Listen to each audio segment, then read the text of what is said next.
Welcome back, ladies and gentlemen. You are here on GameStar TV for the Blizzard ANZ official HGC qualifiers. It is season 4, week 3. We're getting a little bit backwards there, but hopefully land finals at the end of this one for everybody waiting should they qualify, and hopefully it's open to spectators. Fingers crossed, only time will tell. If you have just joined us, the Dark-Sided lads going up against NMD, and they just took out the first round on Tomb of the Spider Queen in this best of 3 matchup. We're going to go over into game number 2 now, but once again, a quick reminder to keep it civilized in the Twitch chat and enter the giveaway. So !GS HOTS, because we've got plenty of swag to give away, and that is all made possible thanks to our mates over at Blizzard ANZ. Go and give them a follow on Twitter. Go give the casters a follow as well. And of course, GameStar. Everybody is putting in so much time and effort for this community, and a little thing like that can really put a smile on your dial. So once again, for the NMD versus Darkside round, I'm going to pass you back over to the ANZ Gillinort, Skimmy, and Vandy for game number 2. That's the one there, Kitty. Yeah, we're going to jump into this one, and it's going to be Towers of Doom. NMD opting for first pick on this map. And Vandy, this is a map that we've seen them play in the past. They are a team quite well known for their Medivh, and this is a map that suits it a lot. So I'm expecting they're saying, cool, we've got the first pick, and it's a map we're comfortable on. This is our chance to try and make this a 2-1. Absolutely. I mean, when we were looking at some past games of what NMD like to run, they've shown that they're a team that like to play outside of, I guess, the comfort zone in terms of what is meta in ANZ. And one of, I guess, the biggest talking points is Physics Medivh. He's shown that he's quite proficient on that hero and happy to bring it out. Whether we see them getting a chance to bring it out, or whether they're going to have a comp around that, let's see. But I'm more interested to see whether they ban out the Tassadar this time, if they want to run him again, or if they want to deny it going forward. But big respect going back to that Chromie, too good to leave. I mean, they've seen what happens to teams that let Hacky get his hands on him. It's actually interesting if we read into this ban even more than that. It's like saying, look, we can actually beat you in a head-to-head as long as you don't use cheese, in this case, be it the Chromie. So they say, we don't care about any other meta hero. We just need to eliminate this Chromie, and then we think we have an even shot at actually beating you. They've gone for the Garrosh on the side of Darkside once again, still really respecting what the War Chief brings to the table. And it's an identical opening. Tassadar is the lock-in. In terms of the picks that they use to complement it, generally speaking, it is going to be Ninja on that ranged assassin. And we've seen him on the likes of Vala, Greymane, and Lunara. I haven't seen a tracer from him. Generally speaking, it's been Physics on that. But whether or not that's an option, we'll have to see how this draft pans out. Exactly. They do have the flexibility of being able to switch around their team roster as they see it, but Ninja, as you said, very strong at the Valor, very strong, and also Kael'thas, he has brought out Kael'thas a lot. I don't think he's going to bring Kael'thas out on this map unless he's feeling very desperate or feeling that they're going to clump up so much on the Dark-Sided team. But look at this nice opener from Darkside. By selecting that Rhaegar, they're not really giving a lot away. And they've taken the Greymane as well. We saw the synergy coming out from Greymane and Tassadar. This time they want to be the one running that, perhaps getting a little bit of that dive comp together to fight for the altars in this map. Gone for the Rhaegar and the Greymane, as you say. And it's almost like, well, cool. If I can't get my Chromie, I'm going to lock in the Greymane. This is another hero that Hacky is really, really good at. We've seen him in the past find good results on it. And the Rhaegar, I mean, it's interesting to see. A bit of a trend where people are saying we don't need necessarily the Uther for the Divine Shield. The Rhaegar have timed well. Ancestor actually operates in the same fashion to a degree. Plus, we have much more healing available for the Cleave, which is what we saw coming out from the likes of NMD game number 1 there on Tomb of the Spider Queen. But you know, I'm interested to see how they try and piece together this comp. They went for a kill comp last game. They got out wave cleared. This map not as dependent on the wave clear as such, more so in that sieging and scrapping. So I would like to see them bring that flavor. They have gone for the Muradin, and they've brought out the Stukov. I believe last time they played this map, they went for Stukov as well. So this is cool to see. Stukov, he compares so nicely into this map because of his lurking arm being able to lock out large sections at a time, especially around the altar pathways. And that's really, I guess, why he can be such a formidable foe. NMD, they've shown that they quite like this hero, and they've worked out a couple of nice strategies, one notably being the Leoric on top of Stukov's lurking arm. So maybe we will see a double tank coming out on the side of Leoric. I guess they'll wait and see whether they need to and whether Leoric has enough targets, because as we know, he is a tank shredder in that regards with that Drain Hope. Other things that I guess are quite common or things that we'd like to see on Towers of Doom, whether we see Darksided switching it up, they could run an Illidan Abathur comp. Demise, he's shown that he quite likes to play Abathur, could be very, very strong in this map. And what that allowed you to do is really force out those rotations by playing the micro game, by forcing out the rotations by going on the bell towers and taking them down.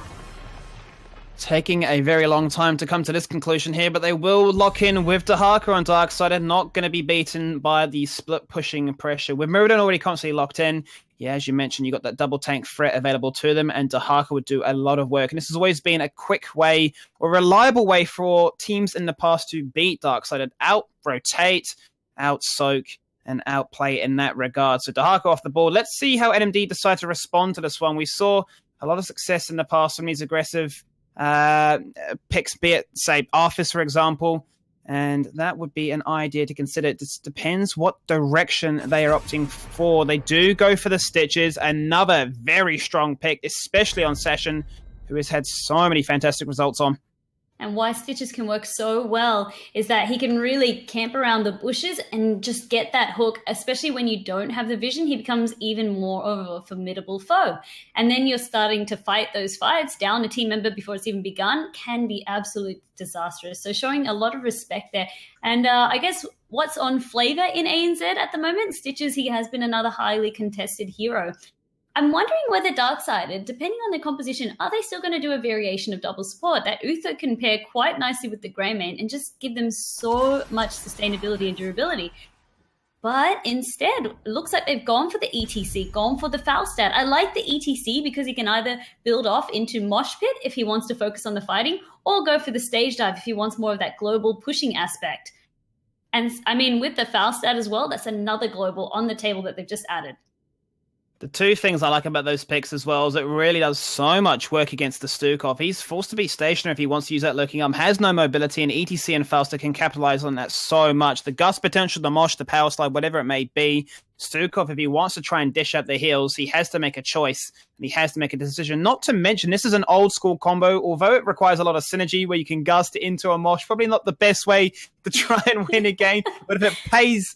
if it sort of all pans on out, it looks very good for those highlight reels. Now, two final picks. What is it going to be? Is it going to be a solo tank with Mirrodin? I would think not, given they are up against the displacement and the Greymane Curse Bullet. Double tank would make sense. Liara is always a potential with the Wraithwalk to disengage. They have gone for the Sonya as the Bruiser, and the final pick is going to be the Valor, so that will be Ninja complementing the Tassadar. And we were wondering which direction he would go, Valor or Lunara, and he has opted for that.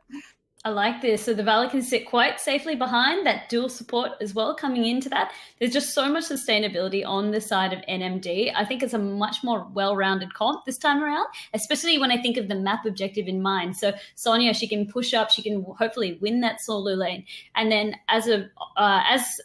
falling off of that, then you can also then free up the Valor to do the same on the bottom lane. And then you really do force Darksided to what do they prioritize? On the side of Darksided, however, they do have that Falstad. And if they can get good global pressure coming out of that, it could then be disastrous. You have to then force NMD to make those rotations and make those important decisions. Nazeebo is going to be the final pick to round this all up, and that's opting once again into the wave clear pile. So I do like this from NMD to sort of round things off. It's really cool actually to see Nazeebo come back into the fold of things. He was played a very long time ago, but he's really fallen out of the meta as a result of the mobility and just the ability to actually stick on towards targets, with the spider build being the go-to when people are all dashing around, not able to find that value, that ramp-up potential. If the game doesn't go that late, then what is the point? But when you come to it, you're looking at two very different compositions. One with the sustain looking to empower the Valor without the need for an aura. They've got the interrupts for the mosh pit if it so does come, but on the flip side of that, you've got a composition that's all about mobility, looking to try and reach the late game as well. They don't need to play the game too hastily. They have that global split push pressure, and they always have the threat that Nazeebo, if you reach the late game, will just unlock a world of pain. Immediately, as you said, Skimmy, the most notable thing that I can really read into their game is that Nazeebo is on a timer. You let him reach level 20, he takes full infection, and that's when it's a whole other game. Nazeebo, he's awakened, Super Saiyan, what have you. It can spell disaster, so they really need to be well aware of this on the side of NMD. We said it last game, but they need to be more aware of it this game. Capitalize on that early game. Don't let Darksided reach that late game, because that's when you'll start to find yourself in a whole different position where they get the upper hand and the advantage. Well, Vandy, we're jumping into game number 2 now. Darksided up against NMD. We've come here to Towers of Doom, and Darksided currently leading the series with a 1-0 score. And we discussed it during the draft, almost the awkwardness of the Stukov. He's going to have to make some decisions, and he's made a decision here at level 1. He's going to go for the Fetid Touch as opposed to the Loking Arm expansion. He is going to be able to chuck out these weighted pustules from afar, and that's going to be able to dictate how and where the likes of ETC, Greyman, and even Fausta, for the most part, can actually jump him from. Exactly right. I mean, that's actually a variation I was not expecting because I was putting so much precedence on how the Lurking Arm works on this map. So already deviating from what was expected, at least from me, but the utility that he gains from the weighted arm, from the weighted pustule will outweigh the benefits. He wants that utility, more importantly. And on the side of Demise, I was just checking what build he already was aiming for. It's going to be that Spiders build. So what you were forecasting in the draft. And it's already scrapping on here between the mid to bot lane rotations. Ninja's on the side, looking for that collapse onto Moop. So he did drop down to half. He had support where necessary. Tassadar was in the mid lane clearing. And, I mean, it's going to be interesting to see how this one pans out. What I'm concerned about will be that top lane. It's going to be Session up against Vikrak. And if Session gets bullied out of this one, yes, he will have the ability to fly on back. But that does then hamper the ability to fly into a fight and make it a 5v4 situation. So Vikrak so far bullying him out. And he's such a powerhouse in that solo lane. But coming back down to this bottom lane, I mean, the tanks are basically human wards at this stage. They are not afraid to dismount. They are just looking for that one person to try and play their card and have that counterplay ready to go. Exactly right. They need to get the gank happening, and it's all about getting the vision, making sure that you can rotate safely. Robodoba now, he has been spotted but doesn't even care. All that's doing is just buying his team some time. I like this though, the aggressive play in capturing the sappers early means that you can escort them in and perhaps even make a play for the enemy team. But look at the wave clear coming out from the side of Moops on that Rhaegar. That's also why you like picking Rhaegar. You get so much wave clear from that Storm Shield. Yeah, Lightning Bomb going to do so much work for them there, and it is going to be a altar phase, the first one to start the game off. It's the triple altar phase, and there should be a slight edge in favor of the lads off Darksided with that global from the Falstad. Pumpkins are going to be escorted in. It's going to come down to who can get that kill, who can get that trade as Physics begins to channel and doing what they can. Hiccup in the front. He's zoning on out. They pick up 3 shots in the bottom lane. Nazebo, the reason why they lost that one is because Nazebo was already in the top side. And that zoned out Vikrak. Now it's a 2v1 situation. He's used to these. The fight is still breaking out in the bot lane. So the rotation's going to take a bit of time here. And Demise gets a free channel. Cheeky play. I absolutely love the way Darksided played that. So, as you said, 3 members down in the bot lane. Well, all they were doing was just trying to stall. Almost that Cursed Hollow tactic going on there. What Demise did was essentially put the pressure on Vikrak because, as we saw, Sashin could not take it on his own. And they made the trade there. They saw the 2 altars there. They saw the position, more importantly, of NMD, and they were one step ahead. One step ahead. I love that one. Exactly what I was thinking as well. Vandy healing wall goes out as Robodoba takes a lot of damage to his face. Hiccup, not going to be too concerned in that trade. He does have that passive available to him, so he will heal up so much as he goes for the rotations. Demise now going to be joining the boys in the bottom lane. And Vikrak's actually rotated from the top lane through to mid. So going to go for that double soak regardless of his Lyric or not, as the trap has been set here by NMD. 2 in the bush looking for the rotation. And Robodoba is not going to give it up that easily. No, it seems like both teams, they're well aware, anticipating the reactions. Oh, Hacky in a lot of trouble. That silence is doing so much work. They're looking up. Look at this, Lahal saying, I don't even need the expanded area because I can get the job done. Fantastic patience there for NMD, and it pays off. They're rewarded with the first blood. And then they can rotate through and get the Sapper Camp once again and keep this pressure up in the bot lane, the focal point of this map, looking to try and take down that Bell Tower early and then manipulate these Sappers for free shots whenever those altar phases are down. Leading into this one, as a result of this, a half-level lead, and it means that NMD pick up level 7 first. Vikrak has been an absolute powerhouse in that top lane, either bullying out Sashin or then, like you said, doing the double soak. I love the comms coming out from the team as well. If he's late to the wave, instead they send Hiccup to the mid lane. It's just making sure that they get every little drop of experience because it counts when you're trying to rush to level 10.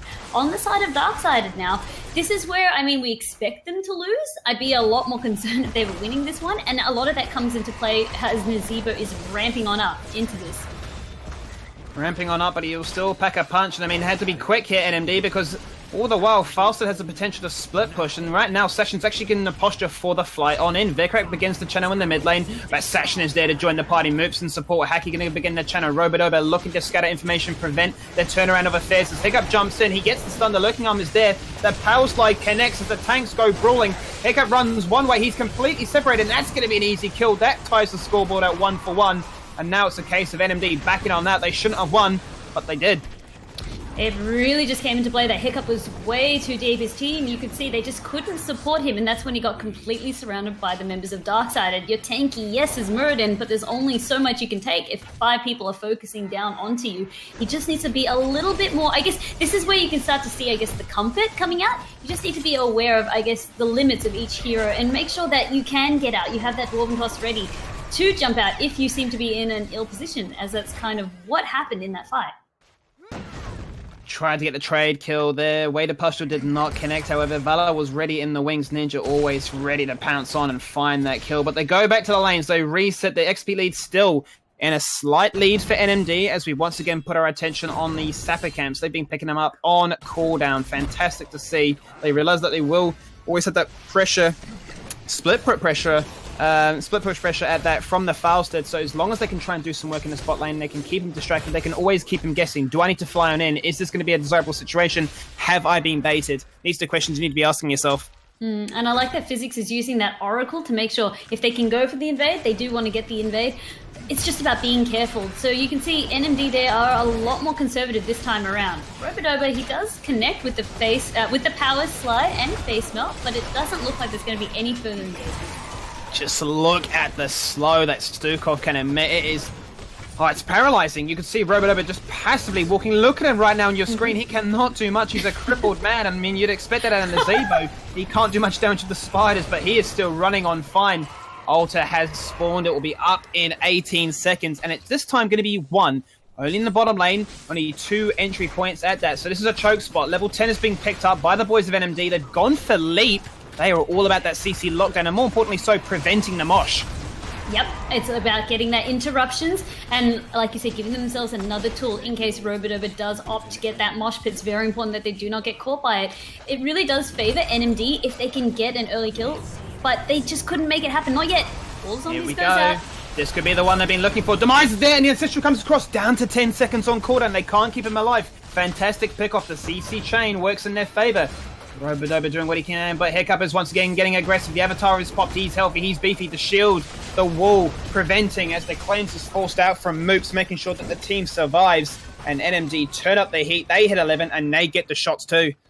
I mean, that's what I was about to say. They did manage to get the kill when Darksided were level 9, but as soon as their Darksided got level 10, that's when they secured the kill onto Demise, and that's really the pressure that they needed. What I liked to see though, Sashin, he immediately disengaged from the fight, went back to the lanes to see if he could try and recoup some of their losses. Power slide interrupted mid-animation by the Stormbolt from Hiccup, getting completely sweaty, but talk about this, Lahar was stuck in a zombie wall, no health, no mana, and the flight is coming on in. Session really wants to get aggressive here. He has the gust available if he decides to, but once again, Hiccup on his own, nowhere to be found. The shield across the wall from Physics is not enough to keep him alive, and the invade is successful. The flight comes in, and they get the sappers. Hiccup is just having a rough game. Anytime the Darksided boys can turn their attention onto him with Dwarven Toss down, they are going to hit and hit hard. With that push, like you said, they were allowed to get the sappers, and that netted them a nice fair chunk of experience, both on the kill as well as taking out one of the front turrets in that bottom lane. And it's really important. The importance of taking down the front walls in this mode means that the bell towers are exposed, and then you can start to see in mid to late game when the death timers permit, you can actually start to capture the bell towers, and then you play this, I guess, ring around the rosy game where you're trying to take down all the bell towers quicker than your enemy can capture them back. Let's take a stock check as we lead into this next altar phase with 10 seconds to go as to what's been happening around the map. In this top side of the map, Vikrak's actually been doing quite a bit of work. His towers have not been touched. His gate only scratched at that. Both the towers for the side of Darksided have taken a bit of a beating. 2 altars on either left and the right sides of this top section, and Darksided are looking for the aggression. They're looking for the rotate in. Moops trying to deny vision for the meantime, making them not see it, but the Oracle comes across, and Physics is not that stupid. And Darksided, with their own shrine captured, they are now looking to aggressively capture the one on the side of NMD. Ninja, he looks like he's out of position, but he actually has his team backing him up. Unfortunately, the Rain of Vengeance doesn't connect onto Sash and he flies out. Wow, the zombie will once again catching 2 people, and that's buying time for Robodobo to try and position and posture himself for the mosh pit. What interrupts are available right now? Massive shove is there and the leap. No Rain of Vengeance charges, not for another 30 seconds. Flight comes in from Session. He's always got that gust threat, and if that gust can be positioned nicely, it sets it up for the mosh pit, and it's looking for it. The leap into the back line. He's on his own. Vekrak has nobody in command. The mosh pit is there, and it connects onto Free. Do they have the damage? Demise's It does nothing though, Vandy, and the fight continues. This is a very, very prolonged fight. Now we can start to see them turn. Ninja is very healthy. He's getting quite aggressive, however. Ancestral connects onto Hacky. It does indeed, but the trade of ultimates, the trade of cooldowns is good. The only thing that's really in favor right now for NMD is they always have the potential to disengage with the Gust. Rain of Vengeance now back online, ready to use. And after all things said and done, NMD pick up their own shots. Darksided finally know when to back off. Demise, he is looking like he's in trouble. He's got his fancy feet on. He's trying to get out. Oh, wow. He actually jukes for as long as he could. I thought he nearly had it there with the ice block and actually preventing the pathing of the Rain of Vengeance. But at the end of it, too many members from NMD there, and they're not going to give that one up for free. A nice little pick. Let's actually take a stock check to see where he's at when it comes to those stacks. Let's see if it shows it for me. He's at 92 of the 175 required, so not too bad leading into level 14. Quite decent going into that, but while there was all that kerfuffling happening in that top lane, we could see Darksided, they decided to use that distraction to capture that bottom bell tower, and now this is where the games start to begin as far as I'm concerned. We can see Vikarak, he is pushing that top lane, however, Demise will be back to defend. That's the difference that happens when you leave that bell tower open, even for just a second. You see how easy it is to capture at this point of the game. It just took 2 members of Darksided to be able to take that one. Yeah, and that's a bit of a pain right now for NMD. That's disrupting their plan. They are forced to commit 3 members to the bot lane to clear this one out, and Session is not going to give this one up easily. He's got Gust if he needs it. If the team come across for the rotation, which they're posturing for right now, an aggressive one at that from Robodobo, coming from the collapse on the side. There is no mosh pit. It's up in 8 seconds. If this fight continues, they don't know of this. They waste some cooldowns and some important CC. The mosh pit could be disastrous. He's looking for it. Keep an eye on his position in that bottom right screen. Demise now rocking up to the fight. This is a 5v5 affair here. He slid on in. The curse bullet is there, and the mosh pit still being hang on for the meantime. Vikrat jumps in with a leap, but he just cannot seem to find the kill, Vandy. It looks like all their heroics. I mean, like you said, they're just getting a little bit panicked, and it's just that positioning that's coming through. The Sappers were just pressuring them. They did not want to let them into the kill zone that would count for actual shots taken against their core. Darksided, they're doing a great job of defending this bell tower that they've taken. They've got 3 members now. It looks like they still want to defend this as long as they can. It's about stalling, because if they can capture an altar as soon as they spawn, there's going to be 5 shots as opposed to 3. Oh, Session is flying on in. He's from behind. The Gust is going to connect onto 3 members, and Hacky just gets a choice. Where does he want to go? Stukov is the first to fall. Ancestral connects, topping him back up to full health. It has been taken back, this altar, but it's not going to be quick enough to keep Vikarak alive. He's the next one to fall on down, and now it's just physics and a forceful mosh pit is still available, but he does not need it. With the members down, with 2 members at that from enemy dead, make that 3 with Vala now falling. These are staggered deaths, but more importantly, 3 bell towers, 3 altars, easily picked up here by Darksided. Well, not quite 3. So what Hiccup did, as soon as he saw the fight going south, he had to leave early, remember? And what that allowed him to do was actually ninja out one of the altars for his team. He's actually 1v1ing Session as well until Hacky has come back to save the day. It's just Lahal and Hiccup alive now. It's not going to be enough. All they can do is hope for the stall, but they cannot afford to die here. That would be disastrous and really allow Darksided to push even harder. Fantastic Dwarven Toss to prevent the power slide here, but once again he's in a bit of a sticky situation. No Dwarven Toss this time. He just gets it back up and he jumps behind the fault line. Nobody is welcome there. Those turrets really starting to pack a punch, especially if you go for the dive there. But 16 and a half. It is starting to creep up now. The affairs have been in their favor for Darksided. They are getting in a similar situation to last game where they get that 1 level lead and it starts to really snowball out of control. But here we go. The boss is being picked up. They're going to contest it. Lurking Arm is there. There is only a Gust. Mosh Pit is still there. Ancestral down for 15. And the Mosh Pit is good. And it takes out Sonya. It looks for a second kill. And that it does. Both influential members down. The Mosh Pit is the MVP. And the Hail Mary attempt on that boss once again in favor of Darksided. I know what NMD had to do, and they did need to go for that, yes, but where it really punished them was the influential members, the tanks, if you will, the people who needed to be in the front line. They got gusted away. So Ninja was just stuck there. He said, I didn't want to get off it. He was hoping his team could come back and rejoin the fight, but of course he could not. He just got absolutely demolished with the rest of his team members coming back in. That just shows how playmaking a good Gus can be. It secures the boss for them, but more importantly, it secures kills for them. The death timers now, they're starting to get up their skimmy, and they're staggered, essentially. If they continue to fight like this is what I'm worried about. Don't fight now. You still have members respawning. There's nothing available for them, as you say, and that just means another Sapper camp just picked up for free as once again Darkseid go to the bottom lane. They look for that Bell Tower to take back into their control and say, this is our lane and this is how we want to play. 2 levels, we are going to be the bullies here. They're going to sit around with 6 Sappers. How many can they escort on in? The power slide comes across, but it cannot connect with Hiccup. Gargantuan in the backline, the Hail Mary leap, looking for that stun CC, but it's not going to be enough. The Ancestral onto Haki ensures that he survives. Lahal is the first one to fall. He tries to use the massive shove, and he cannot connect. The calls have been made through it in the next one to fall on down. It's not looking good right now, Vandy.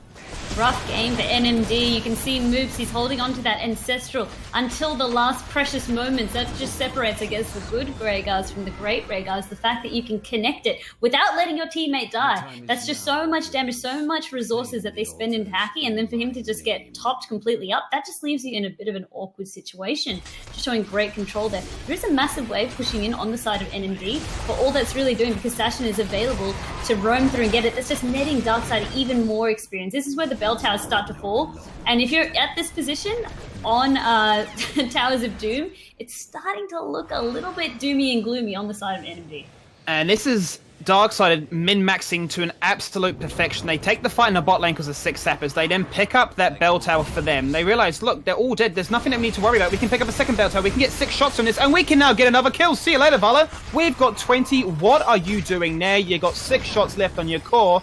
And now you've got another stagger death for 40 seconds. Their primary damage dealer on the side of NMD is down now for another 35 seconds, still respawning. Darkseid, they're well in control of this one. More importantly, the Sappers are available for them to take and escort in. That path is now open.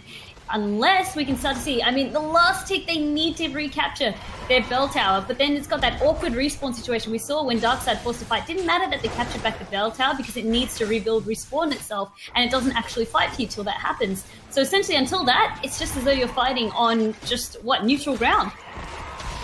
We discussed the stacks for Nazebo in the early game. He's at 130 of the 175 required to get that level 20 Vial Ritual underway, and I mean, that really does pack a punch, increasing your damage by 200%. And let's talk about his damage. Actually, if we look at it, 65,000. He is number 1 right now. Obviously, scaling into the late game is where you'd expect to see him, but he was packing a punch even before that one. So when you're that far ahead as Nazebo, it's always a good sign, and no better than the scoreboard itself, 20-18.